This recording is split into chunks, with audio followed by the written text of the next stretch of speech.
Very good evening class. Welcome to our YouTube channel RPSC bio academy. हम जो chapter पढ़ रहे थे प्लांट एनाटॉमी।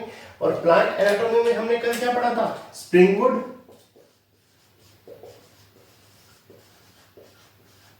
और ऑटमवुड के बारे में।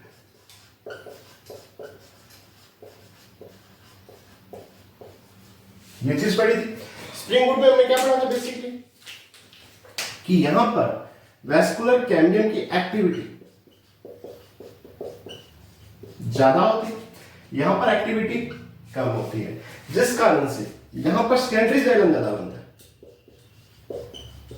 अच्छा, सेकेंडरी जाइलम की बात क्यों हो रही है? क्योंकि जाइलम 8 से 10 गुना ज्यादा बनता है, जबकि यहां पे सेकेंडरी जाइलम कम बनता है। अगर हम आगे बात करें, अगर यहां पे सेकेंडरी जाइलम ज्यादा बन रहा है तो डेंसिटी कम होगी, और यहां पे डेंसिटी ज्यादा होगी, तो यहां पे जो वुड बनेगी वो कैसी बनेगी? लाइट वुड बनेगी, और यहां पे डार्क वुड बनेगी। एक सीजन में एक स्प्रिंग वुड बनेगी, एक ऑटम वुड बनेगी। जैसे मान लीजिए कोई सीजन है, उसमें सबसे पहले क्या आया? ऑटम सीजन है। ऑटम सीजन में क्या बनी? डार्क वुड, फिर लाइट वुड, फिर डार्क वुड, फिर लाइट वुड, फिर डार्क वुड, इस तरह से बनेगी। और ये कैसे होंगी? कॉन्सेंट्रिक। कॉन्सेंट्रिक का मतलब होता है सब केंद्रीय, इनका केंद्र बिंदु एक ही होगा। ठीक है, स्प्रिंग वुड बनेगी। देखिए, स्प्रिंग वुड बनेगी, ऑटम वुड बनेगी। कभी तो वेस्कुलर कैम्बियम की एक्टिविटी ज्यादा है, कभी वेस्कुलर कैम्बियम की एक्टिविटी कम है। अगर वेस्कुलर कैम्बियम की एक्टिविटी ज्यादा तो सेकेंडरी जाइलम ज्यादा बनेगा, डेंसिटी कम रहेगी, जिस कारण से वुड कैसी होगी? लाइट वुड होगी। लेकिन यहां पे डार्क वुड होगी, तो ये बनेगी एनुअल रिंग्स। क्या बनेगी? Annual rings.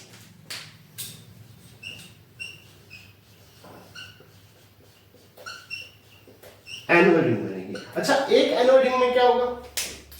एक एनुअल रिंग में एक स्प्रिंग प्लस एक ऑटम होगी। कैसे? क्योंकि एक साल में एक बार तो स्प्रिंग सीजन आएगा तो स्प्रिंग वुड बनेगी, एक बार ऑटम सीजन आएगा तो एक बार ऑटम वुड बनेगी। ठीक है, तो एनुअल रिंग में क्या आएगा? स्प्रिंग और ऑटम एक एक आएगा। ठीक है, जब एनुअल रिंग बनेगी तो बेसिकली हम इससे क्या कैलकुलेट कर सकते हैं? पौधे की एज कैलकुलेट कर सकते हैं। कैसे कैलकुलेट कर सकते हैं उसे देखते हैं।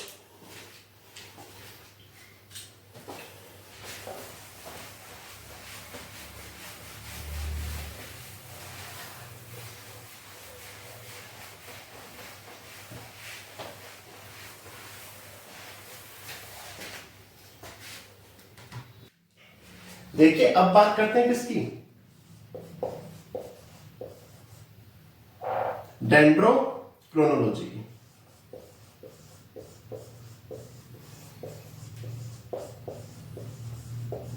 डेंड्रोक्रोनोलॉजी। अच्छा, डेंड्रोक्रोनोलॉजी क्या है? प्लांट की एज को कैलकुलेट करना। प्लांट की एज को कैलकुलेट करना। प्लांट की एज को कैसे कैलकुलेट करोगे? मान लीजिए कोई प्लांट है और ये प्लांट का बेस है। यहां पर हमने इस तरह से एक छिद्र बना दिया, इस तरह से। देखो,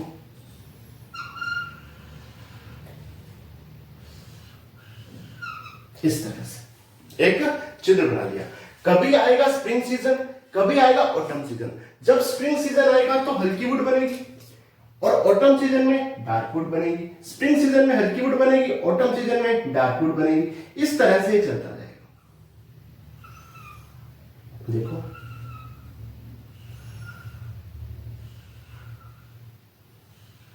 इस तरह से। और इन्हें क्या बोलेंगे? एनुअल रिंग्स बोलेंगे।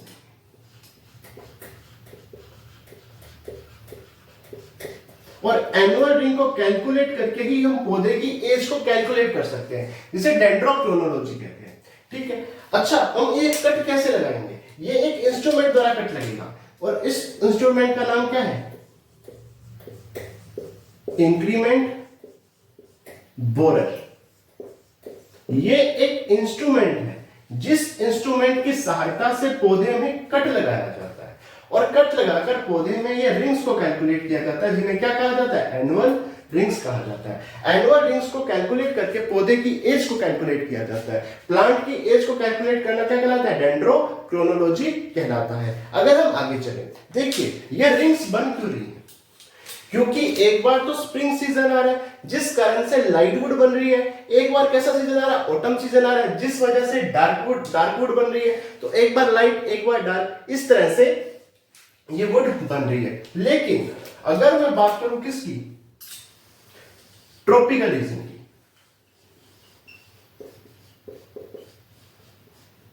किसकी बात करूं, ट्रॉपिकल रीजन की।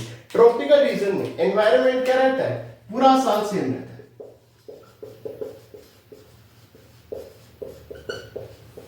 पूरा साल सेम एनवायरनमेंट रहता है, एनवायरनमेंट चेंज नहीं होता, यानी वहां पर ऑटम और स्प्रिंग सीजन ही नहीं आते।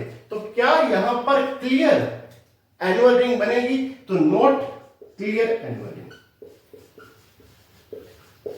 यहां पर एनुअल रिंग क्लियर नहीं बनेगी, तो not clear annual ring,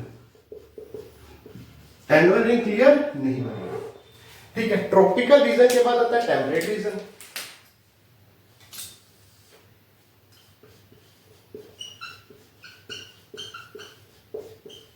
temperate region में स्पेशल स्प्रिंग सीजन भी पाया जाता है और ऑटम सीजन भी पाया जाता है, दोनों सीजन पाए जाते हैं, जिस कारण से यहां पर स्पष्ट वार्षिक बलय बनती है, क्लियर एनुअल रिंग बनती है,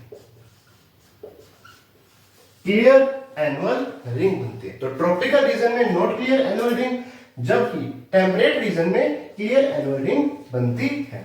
आगे चलते हैं,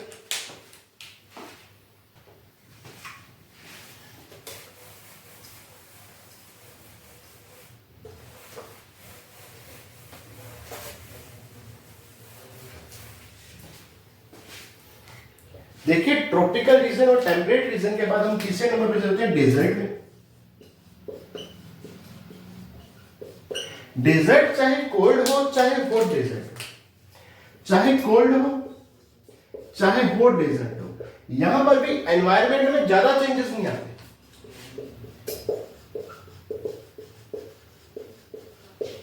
चेंजेस नहीं आते,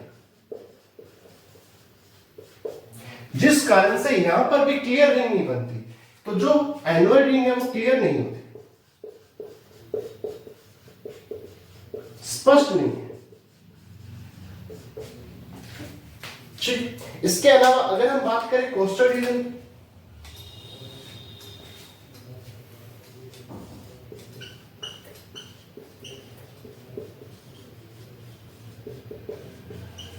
कोस्टल रीजन यानी समुद्र के आसपास का एरिया। हम जानते हैं कि जो समुद्र के आसपास का एरिया होता है वहां हर साल यानी प्रत्येक पूरे वर्ष टेम्परेचर या एनवायरमेंटल कंडीशन बिल्कुल सेम रहती हैं, ज्यादा चेंजेस नहीं होता। जैसे ज्यादा गर्मी पड़ती है वहां बारिश हो जाती है। ठीक है, जो कोस्टल रीजन है यहां पर भी एनवायरमेंट ज्यादा चेंजेस नहीं आते।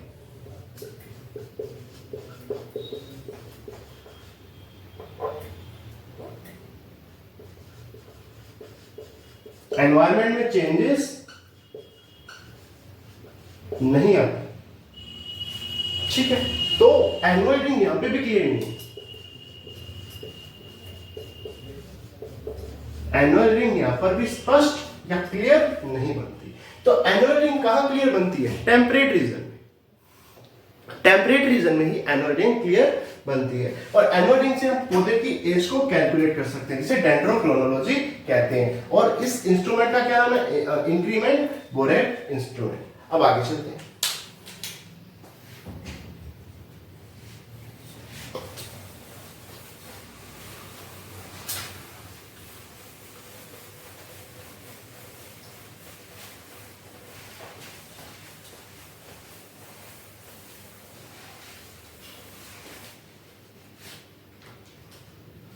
देखिए कोई पौधा है, पौधे के सबसे बीच में क्या होता है, पित, पित के बाद प्राइमरी जाइलम और फिर सेकेंडरी जाइलम। ठीक है, ये होता है। मान लीजिए जब सेकेंडरी जाइलम की ग्रोथ बहुत ज्यादा हो रही है तो वो प्राइमरी जाइलम और पित्त को क्या कर देगी, नष्ट कर देगी। तो जो सेकेंडरी जाइलम है वो बिल्कुल सेंटर में आ जाएगा। सेकेंडरी जाइलम कहां आ जाएगा, बिल्कुल ही बिल्कुल सेंटर में आ जाएगा। ठीक है, जैसे ये सेकेंडरी जाइलम है, ठीक है, बिल्कुल बीचों बीच सेकेंडरी जाइलम है और एक बाहर की तरफ सेकेंडरी जाइलम है। यहां पे दो सेकेंडरी जाइलम बन गए। देखो, पित्त, पित्त के बाद प्राइमरी जाइलम, प्राइमरी जाइलम के बाद सेकेंडरी जाइलम। सेकेंडरी जाइलम की लगातार क्या हो रही है, ग्रोथ हो रही है। क्यों? क्योंकि यहां पर क्या बन रहा है, वेस्कुलर कैम्बियम सेकेंडरी जाइलम बना रहा है, 8 से 10 गुना ज्यादा बना रहा है। तो वो दबाव डालेगा पित्त पे, पित्त नष्ट हो गई, प्राइमरी जाइलम नष्ट हो गया, तो बिल्कुल सेंटर में क्या आ गया, सेकेंडरी जाइलम। और नया सेकेंडरी जाइलम भी तो बाहर की तरफ बन रहा है। तो यहाँ पे दो सेकेंडरी जाइलम है। एक सेकेंडरी जाइलम ऐसा है जो ओल्ड है और वो कहां पाया जा रहा है, सेंटर में। ठीक है, कहां पाया जा रहा है, सेंटर में। और ये बना रहा है हर्ट में। जबकि एक सेकेंडरी जाइलम ऐसा है जो पेरिफेरल रीजन में है। पेरिफेरी या पेरिफेरल रीजन में है, वो क्या बना रहा है, सैपवुड। तो यहां पे दो वुड और बन रही है, हार्डवुड और सैपवुड। इन दोनों के बारे में डिटेल में बात करते हैं।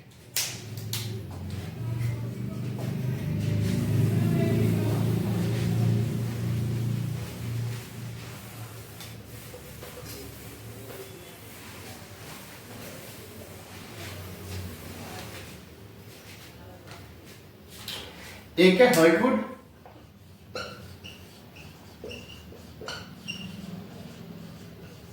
एक है सैपवुड।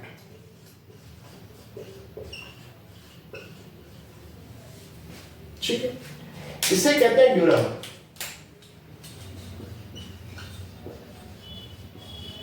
इसे कहते हैं एल्बोलम। एल्बोलम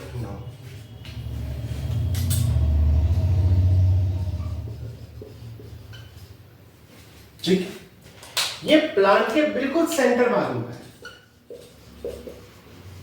सेंटर पार्ट ऑफ प्लांट। ये पेरिफेरल रीजन में पाया जाता है। अच्छा, ये डार्क कलर का है, ये लाइट कलर का है। ये ओल्ड सेकेंडरी जाइलम है, ये न्यू सेकेंडरी जाइलम है।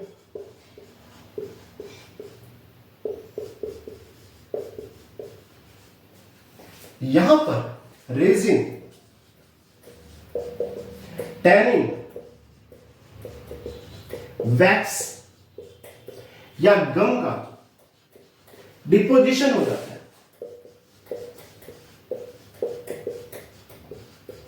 यहां पर रेजिन, टैनिन, वैक्स, गम का क्या हो जाता है, डिपोजिशन हो जाता है, जिस कारण से ये एक डेड टिश्यू है, डेड टिश्यू, जबकि ये एक लिविंग टिश्यू है।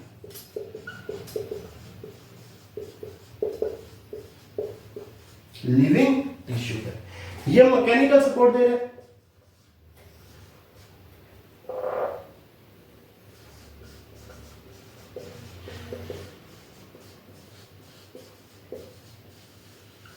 और बैक्टीरिया इंफेक्शन से रक्षा कर रहा है, बैक्टीरिया का इंफेक्शन नहीं होने देता।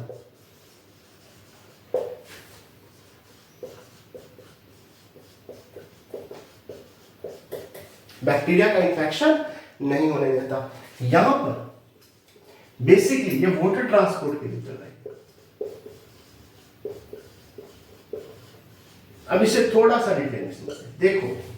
एक तो ओल्ड सेकेंडरी जाइलम था जो केंद्र में इकट्ठा हो गया और उसके तरफ न्यू सेकेंडरी जाइलम है। जो सेकेंडरी जाइलम सेंटर में था, सेंटर पार्ट था, उसे ड्यूरामन या हार्डवुड बोल दिया। बिल्कुल डार्क कलर का है। क्यों? क्योंकि नया सेकेंडरी जाइलम बन रहा है, वो धक्का मारा है तो ये डेंस हो गया। ठीक है, तो ये कैसा है, डार्क कलर का, ओल्ड सेकेंडरी जाइलम है। यहां पर रेजिन, टैनिन, वैक्स और गम का क्या हो गया, डिपोजिशन हो गया, जिस कारण से ये डेड है।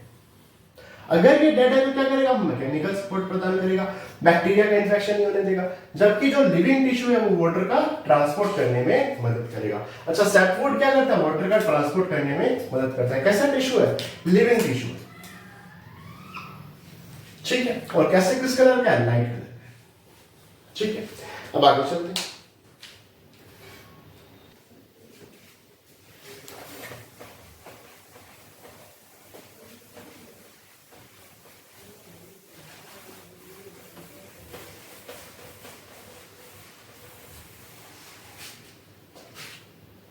देखिए, अब बात करते हैं हार्टवुड की। हार्टवुड बेसिकली है क्या, सेकेंडरी जाइलम ही तो है।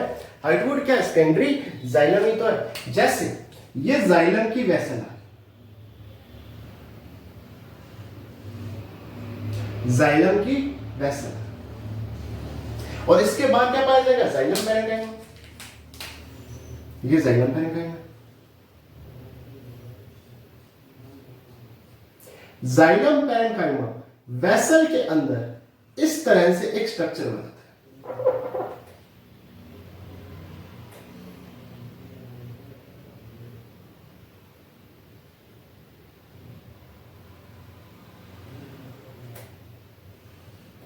जाइलम पैरेन्काइमा, जाइलम वेसल के अंदर, यह है xylem parenchyma.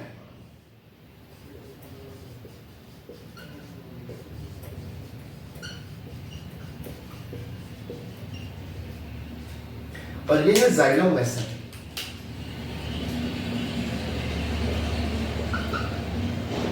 Xylem parenchyma xylem vessel के अंदर एक आउटग्रोथ बनाता है। क्या बनाता है, गुब्बारे नुमा, बैलून लाइक एक आउटग्रोथ बनाता है।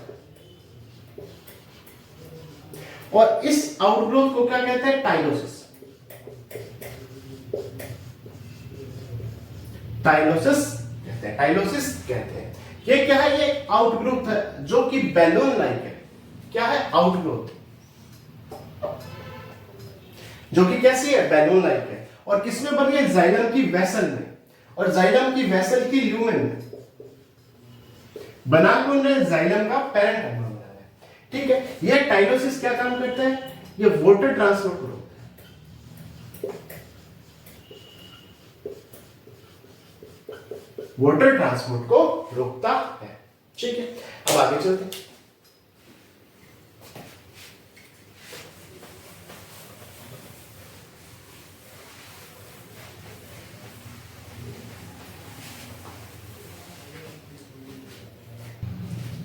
देखिए, अब हम आगे चलते हैं। सेकेंडरी ग्रोथ इन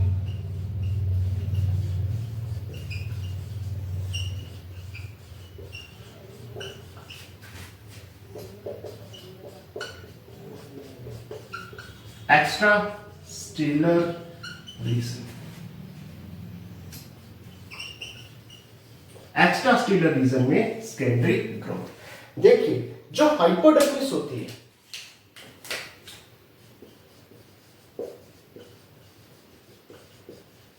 उसमें विभाजन की क्षमता आ जाती है। हाइपोडर्मिस में विभाजन की क्षमता आ जाती है, जो कि क्या बनाती है, कोर्क कैल्विन।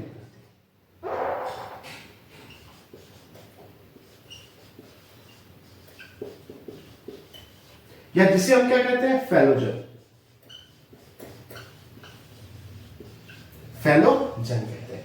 यह कोर्क कैल्विन या फेलोजन ऊपर की तरफ फैलम बनाती है, जिसे हम कहते हैं कोर्क, और नीचे की तरफ क्या बनाती है, सेकेंडरी कॉर्टेक्स, या जिसे हम कहते हैं फेलोडम।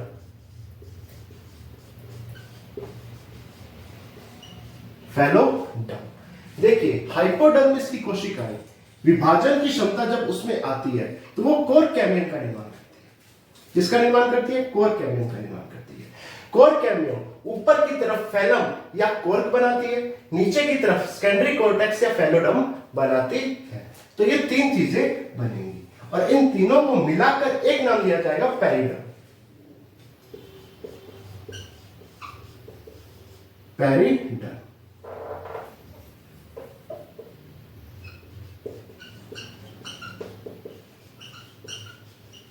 क्या नाम दिया जाएगा, पेरिडर्म नाम दिया जाएगा, ठीक है। यहां पर फैलम या कोर्क ज्यादा बनेगा, जबकि सेकेंडरी कोर्टेक्स या फेलोडर्म कम अमाउंट में बनेगा। इसकी अमाउंट क्या होगी, ज्यादा, और इसकी अमाउंट क्या होगी, कम अमाउंट। ठीक है, और इन तीनों को मिलाकर क्या बोला, पेरिड्रम बोला। हर बार कोर्क कैम्बियम नया बनेगा, हर साल कोर्क कैम्बियम नया बनेगा, हर साल, एवरी ईयर कोर्क कैम्बियम नया बनेगा। जो पहला कोर्क कैम्बियम है उसका निर्माण करेगी हाइपोडर्मिस, जो पहला कोर्क कैम्बियम है उसका निर्माण करेगी हाइपोडर्मिस। इसके अलावा जो भी कोर्क कैम्बियम बनेंगे वो कोर्टेक्स भाग से बनेंगे। किस भाग से बनेंगे, कोर्टेक्स भाग से बनेंगे। ठीक है, अब आगे चलते हैं।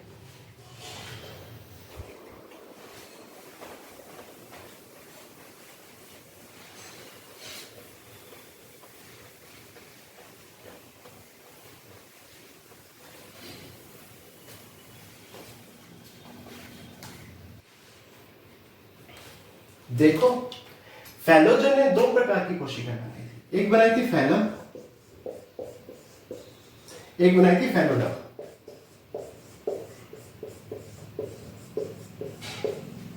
इसे कोर्क भी बोला था और इसे सेकेंडरी कोर्टेक्स भी बोला था। ठीक, दोनों के बीच में अगर बात करें, पहली चीज, ये कोर्क कैम्बियम के आउटसाइड बनती है, जबकि ये कोर्क कैम्बियम के इनसाइड बनती है। इसकी अमाउंट ज्यादा होती है, ज्यादा अमाउंट में बनती है, जबकि इसकी अमाउंट क्या होती है, कम होती है, कम होती है। यहां पर सुबेरिन का जन्म हो जाता है।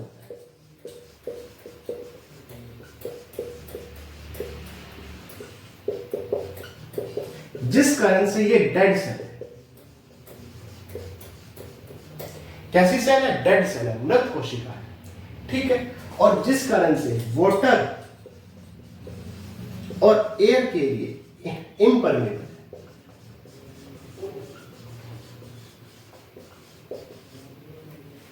जबकि यहां बात की जाए, यहां पे कोई डिपोजिशन नहीं हो रहा, ये एक लिविंग सेल है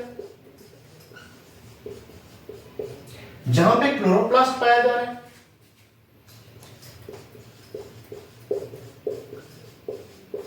और फोटोसिंथेसिस कर रही है।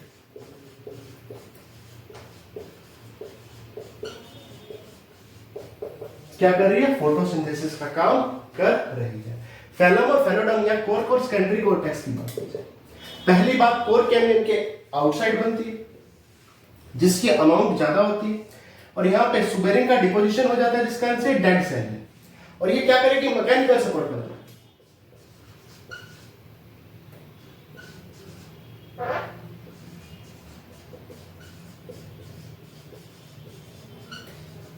मैकेनिकल सपोर्ट प्रदान करेगी। डेड सेल है, वाटर और एयर के लिए इम्परमेबल है। लिविंग सेल है, क्लोरोप्लास्ट पाया जाता है, फोटोसिंथेसिस करती है।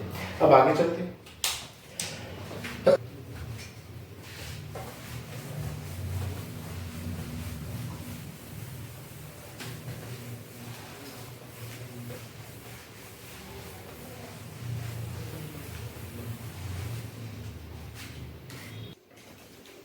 देखिए,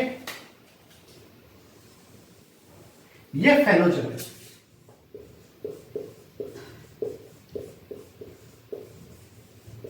जो बाहर की तरफ क्या बना रहा है, फैलम,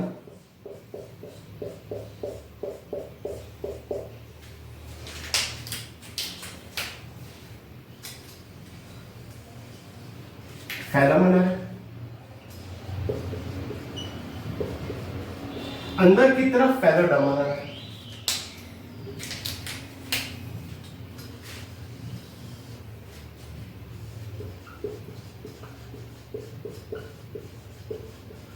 इन तीनों को मिलाकर क्या बोला था, पेरिड्रम बोला था। यही हो रहा है।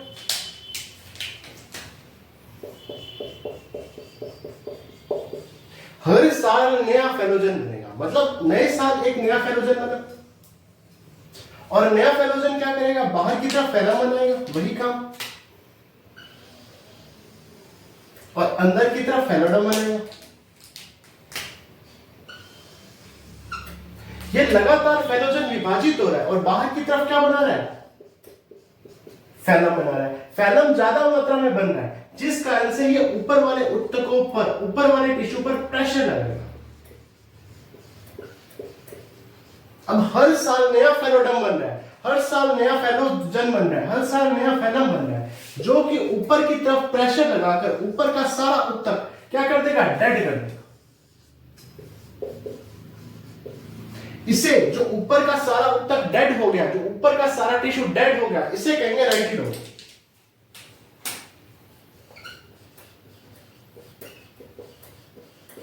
राइटिडोम, राइटिडोम है क्या, जो ये पेरिड्रम है, पेरिड्रम का एक्सटर्नल वाला हिस्सा, पेरिड्रम का एक्सटर्नल वाला हिस्सा जो कि किस स्थिति में, डेड स्थिति में, मृत स्थिति में, क्या कहलाएगा, राइटिडोम कहलाएगा। इसे डेफिनेशन द्वारा समझते हैं। जितने भी पिछले साल वाले फेलोजन थे वो सारे के सारे डेड हो गए, लेकिन जो इस साल वाला फेलोजन है वो लिविंग है, वो बाहर की तरफ फैलम बना रहा है, अंदर की तरफ फेलोडम बना रहा है।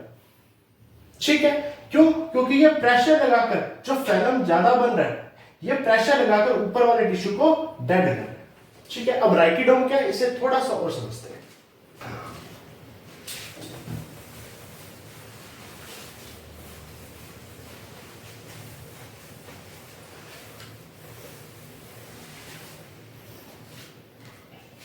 राइटिडोम क्या है,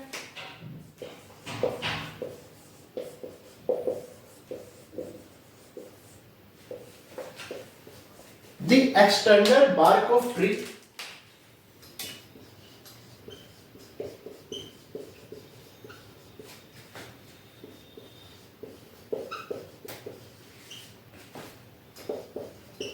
which present external to the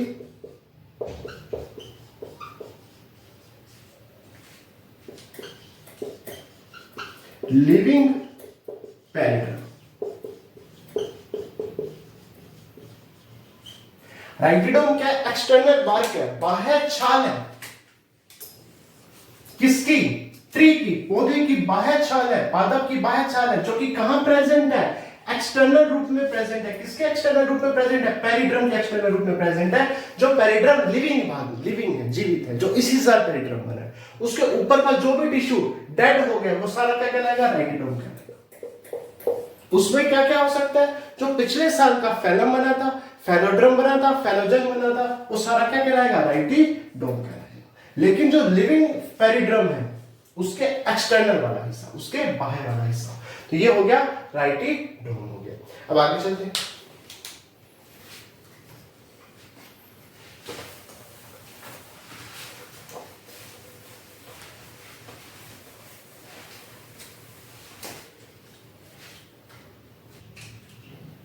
देखिए, जब मैं प्लांट का डायग्राम बनाता हूं, सबसे अंदर की तरफ होगा प्राइमरी जाइलम, प्राइमरी जाइलम के ऊपर सेकेंडरी जाइलम, सेकेंडरी जाइलम के ऊपर वेस्कुलर कैम्बियम, वेस्कुलर कैम्बियम के ऊपर सेकेंडरी फ्लोएम,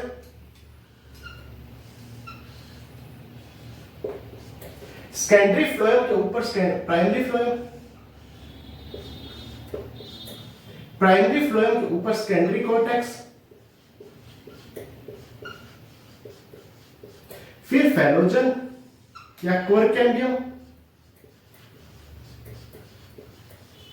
और फिर फैलम। ऐसा ही फैलम। ठीक, अगर मैं वेस्कुलर कैम्बियम से ऊपर चलूं तो वेस्कुलर कैम्बियम के ऊपर का सारा हिस्सा बार्क कहलाता है, या इसे कहते हैं छाल। जहां पे वेस्कुलर कैम्बियम शामिल नहीं है, वेस्कुलर कैम्बियम के ऊपर का सारा हिस्सा छाल या बार्क कहलाता है। पौधे की छाल या बार्क वाला हिस्सा कौन सा है? जिसमें फैलम हो, फेलोजन हो, सेकेंडरी कोर्टेक्स हो, प्राइमरी फ्लोएम हो, सेकेंडरी फ्लोएम हो। यह हिस्सा क्या कहलाएगा? छाल या बार्क कहलाएगा। ठीक है, जहां पे फैलम तो कैसा है? डेड है, और बाकी कैसा है? लिविंग है। तो छाल में डेड टिश्यू भी आएगा और लिविंग टिश्यू भी आएगा।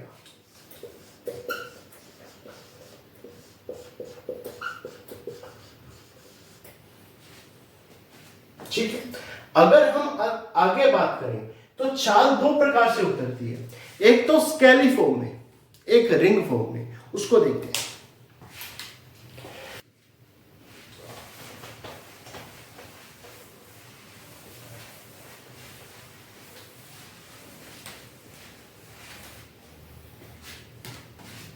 देखिए, अगर छाल टुकड़ों के रूप में उतरे, स्केली फॉर्म में उतरे,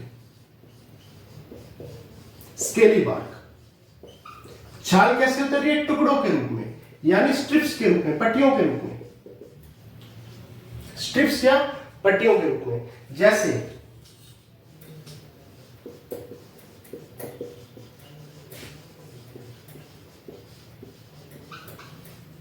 सीडियम गुआजुआवा, सीडियम गुआजुआवा जिसे अपने क्या कहते हैं? अमरूद कहते हैं।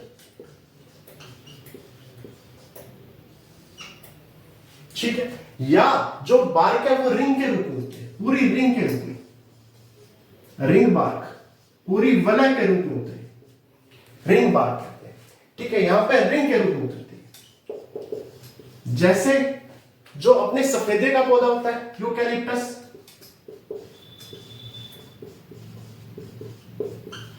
बेटुला,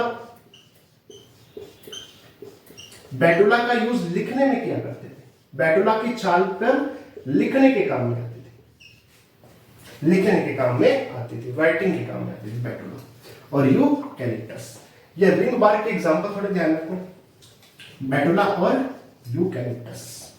ठीक है, जबकि स्केली बार्क क्या थी? जहां पे स्ट्रिप्स के रूप में, पट्टियों के रूप में या टुकड़ों के रूप में छाल उतरती, जैसे गवावा, अमरूद, या जिसे हम क्या कहते हैं? सीडियम गुआजुआवा। ठीक है, अब आगे चलते हैं।